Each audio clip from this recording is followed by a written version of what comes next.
very much love eggs. I like all kinds of eggs, fried eggs, over easy, lightly basted. I love chorizo, especially when the sausage is like dripping out the back. That's fantastic. But I also love hard-boiled eggs. A little salt and pepper. It's delicious. But I don't like raw eggs. I think that's gross and slimy. Now you might think, well, duh, why would you do that? Well, I think there was a kind of a fad there in the 70s. I think from watching the first Rocky movie, as he cracked 5 eggs and boom, boom, boom, and drank them all down. Gross, I know. I also like carrots. I do, especially in stew with a salt and pepper again. But also, I don't like raw carrots because it's hard and tastes like dirt. But again, it needs boiling water, and I find it, and I love the image, if you will, this image of boiling water, because boiling water is not dead water. It's actually a purifying action, and any physicist will tell you what's going on in boiling water. It's not just bubbles. There's the protons and neutrons are pounding up against each other. There's energy in there. But I also find it telling that the same boiling water hardens eggs and softens carrots. Let me say that again. The same energy, the same boiling water hardens eggs and softens carrots. Because for us, this should have the echo of what happens at baptism, especially. We don't have boiling water, but we do have water that is charged with God, that transforms, that both softens the heart and gives us a backbone. Makes us not just creatures of God, but children of God. It purifies and transforms. And this is what I would call what is that boiling water in our midst? Sacrament, sacrifice, community, Christ himself. But I think this is what Jesus did, especially to his apostles and to many people of his time. He sought to stiffen up the backbone of the apostles and soften the hearts. Soften the hearts of the Pharisees, Sadducees, and scribes who thought they already knew everything. Same person, different dynamic. And each of them, all of his 12 apostles, even Judas, I would say, had some kind of talent, some kind of indulgence, some kind of gift for the kingdom. It's good to remind ourselves that Judas was not just an apostle, he was a bishop. He had a bishopric. In the Acts of the Apostles, that we must replace his episkopoi, his bishopric. And why would he pick him? Well, he had some kind of gift, indulgence, talent, if you will. He was probably good at counting money. And in some sense, they may have needed that. But I think with anyone, what the Lord, what sacrament, study, community, discipleship does to us is it gives those who are meek more confidence, and those who are prideful humility. It does the same thing, just in opposite directions. And all of us, all of you, have been given some indulgence, some gift, some talent, if you will. And in placing it at the service of the church, what can God do? He can refine it. He can multiply it. He asks us to cultivate it. I think that's what marriage does to a man, as we hear today. Happy the husband of a good wife. Yes, Maureen, I know your husband read that. She asked me to pay attention to that. But marriage does do that. It makes the proud and the jerk recognize that he's not the only person in the world, that he has to discipline himself and reverence, revere, protect the beautiful. But also someone who's not confident, especially a man who's a little bit meek and a simp.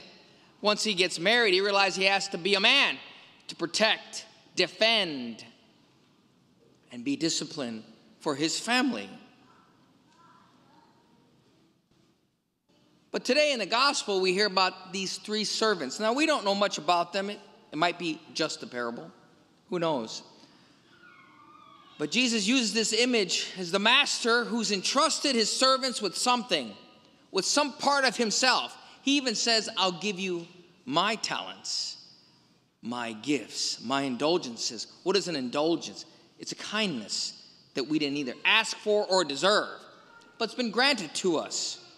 These three servants had some kind of gift for mission, for service, for some kind of good, to go out into the harvest. The image they use is with money, and it's often used as that, to be a yield, to cultivate. We're often asked to go out into the field of the world, and just like in a marriage, it produces good fruit when we water it, fertilize it, space it out, take out the weeds, and put repellent in there for those who would destroy it. And what does it do then? Well, it produces great fruit, but only after the master has granted you the field and the capability of doing so. We have to put those gifts, those indulgences, those talents to nurture them and put them in the boiling water of the world. Put them in there and exercise them so that, for lack of a better term, it makes a profit. What did we bring the Lord? What did we give? He gave us the gift of our life. Now, what do we bring back to him? What do we bring back to him? Because I think even this worthless, as we hear, lazy servant, he had some gift that his master saw. We don't know what it was. We don't know what it was. But what did he do with it? He buried it. He actually dug a hole and buried it. We're not sure why. We're not told why. We're told the three words that he says, out of fear I buried it. Fear of what? What are you afraid of, man? It's a good question. All we can do is conjecture. Maybe he's afraid of failure. That's reasonable, fair. Maybe he's afraid of success. Who knows? He might be given a vineyard, or as we hear today, more responsibility. Maybe he just wants to live a shy life. I don't know. Either way, out of fear. You know, this happens even on a smaller scale. We have some young men who will confide in us, I really like that girl. I really like that girl. So we'll say, well, go ask her out. Duh. And they'll say, well, what if she says no? Well, she might. She might, and I can understand that. But then the real fear, you find out, what if she says yes? And then you have to plan the date. Get dressed up, shave, put some deodorant on, for God's sake. You have to clean yourself up. And I think sometimes they're even more afraid of that. Even more afraid of that. Because in some sense, let me go back again to this image of, as we hear, husband and wife, women are kind of a purifying effect for us.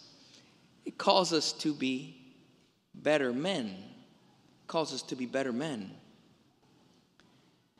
You know, when I was in college, some of my roommates were in a fraternity. Nothing against fraternities. Nothing against them. But I remember every once in a while, some girls would come over. And one of the things they did well was they would scold each other if they used swear words. Oh, sorry. Oh, sorry. Wow. Where did that come from? Because when it's just us guys, we got a box of pizza, empty pizza boxes, and we all smell bad.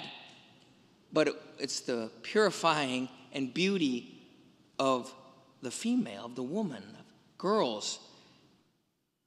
And I think sometimes even we are afraid of that. But Jesus says, I am the light of the world, but he uses image of fire as his very self. He says, I have come to set the world on fire, and I wish it were already burning. Because fire has a purifying effect. It has a corrective. Remember, the boiling water hardens the egg and softens the carrot to make them more palatable, to make them useful. But as Christians, we tell the world that that boiling water, that purifying fire, has a name. And his name is Jesus Christ. And he himself, when he came into the world and took on flesh, we'll celebrate in a few months, actually in like a month and a half, he sought to do that with those people who were around him, to give a backbone to his disciples and to soften the hearts of the high priests. He had same person, opposite effect, different dynamic, all good. And in some sense, all of them were afraid of him. We know the 11 apostles all cut and run out of fear. And we also know that many of the scribes and Pharisees, not all of them, Nicodemus was one whose heart was softened, who said, "Who are you? Who are you?" But even he was afraid. He would come visit Jesus at night. Why? Out of fear. But his heart was being changed by that same fire, that boiling water that was Jesus Christ. And he asks us the same thing. How do we put ourselves in that purifying fire of our Catholic faith? Well, like all things, it starts with prayer, with sacrament, with community, with the scriptures. And whatever place you in, it will have an effect, and it is always good. It is always a challenge. It will humble the proud and strengthen the weak. You know, just standing up here, I remember I played Little League baseball, and we had one guy on our team who was always talking trash about how good he was. And then when he would get up there and strike out, I love that. Why? Because it brought him down a few notches. But at the same token, we had the coach's son who was a little guy. He would get up there and everybody would clap. And I remember the first time he got a hit, he swung and hit it, and everybody cheered. And we saw the smile on his face. All of a sudden, he was confident, holding his shoulders back. Same experience, different effect, and it was all good. But it asked for one thing, as we hear today, do the opposite of the lazy servant out of fear. And what is the opposite of fear? Is courage. Courage is the opposite of hate.